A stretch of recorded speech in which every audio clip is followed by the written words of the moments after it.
নাবালিকা ধর্ষণ কাণ্ডে আবারও এক নাবালক অভিযুক্তকে জালে তুলল রাজধানী আগরতলা সংলগ্ন শ্রীনগর থানার পুলিশ। জানা গেছে, শ্রীনগর থানার অন্তর্গত গঙ্গারাম পাড়ায় গত 13 এপ্রিল আমবাসা এবং খুমলুঙ্গের দুই নাবালিকা মেয়ে 7 যুবকের দ্বারা গণধর্ষণের শিকার হয়েছিল। পরে ধর্ষিতা নাবালিকার পরিবারের পক্ষ থেকে শ্রীনগর থানায় 7 অভিযুক্তের বিরুদ্ধে লিখিত আকারে ধর্ষণের মামলা দায়ের করা হয়। পুলিশ ধর্ষণের মামলায় নথিভুক্ত করে প্রথমে 2 নাবালক ও এক 18 ঊর্ধ্ব অভিযুক্তকে আটক করে আদালতে প্রেরণ করে। তারপর থেকে শ্রীনগর থানার পুলিশ বাকি অভিযুক্তদের জালে তুলতে অভিযান জারি রাখে। অবশেষে মঙ্গলবার রাতে জারুল বাছাই দুখিয়া কুবরা এলাকা থেকে আরও এক নাবালক অভিযুক্তকে জালে তোলে। পুলিশের জিজ্ঞাসাবাদ ওই নাবালক অভিযুক্ত ঘটনার সত্যতা স্বীকার করে।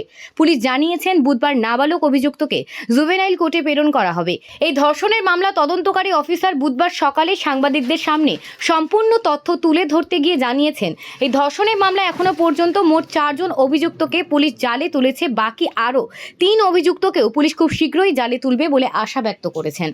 তো তার মধ্যে কতজন আপনারা এখনো পর্যন্ত করতে পারছেন না, বাকি কতজন রয়ে গেছে? গত 13/4/2024 গঙ্গারাম পাড়ায় একটা ধর্ষণকাণ্ড সংঘটিত হয়েছে। তো ওইখানে যে ধর্ষণকাণ্ড সংঘটিত হয়েছে, আমরা সঙ্গে সঙ্গে খবর পাইছি। খবর পাওয়ার সঙ্গে সঙ্গে আমরা স্পটে গেছি। গিয়ে আমরা ওই দিনই আমরা 3 জনকে সঙ্গে সঙ্গে অ্যারেস্ট করেছি। যে কেসটা এর পরিপ্রেক্ষিতে একটা যে কেস রেজিস্টার হয়েছে, Srinagar PS case number 2024 SRN 06 dated 16/4/2024 under section 376D of IPC and 606 of POCSO act 2012।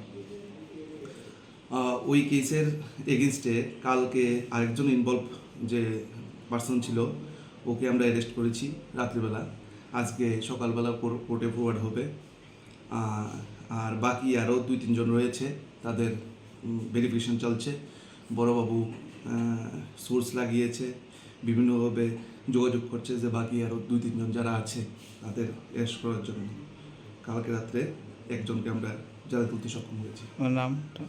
আমার নাম SI স্নেহেন্দু ভট্টাচার্য, শ্রীনগর পিএস। আর যাদেরকে ধরা হয়েছে 4 জনকে, তাদের মধ্যে কতজন নাবালক এবং কতজন সাবালক আছে? অ্যাকচুয়ালি সাবালক প্রথম 3 জনের ভিতরে একজন সাবালক ছিল আর নাবালক 2 জন ছিল। কালকে যাকে ধরা হয়েছে ও নাবালক। তদন্তের স্বার্থে ওর নাম আমরা প্রকাশ করতে পারছি না। এটাই আমাদের বক্তব্য। আর যাদেরকে ধরা হয়েছে তাদেরকে এখন রিমান্ডে আনা হয়েছে? এখনও রিমান্ডে আনা হয়নি। দেখা যাক এই যে আসামিটা ধরা হয়েছে এটা রিমান্ডের জন্য দেখা হবে।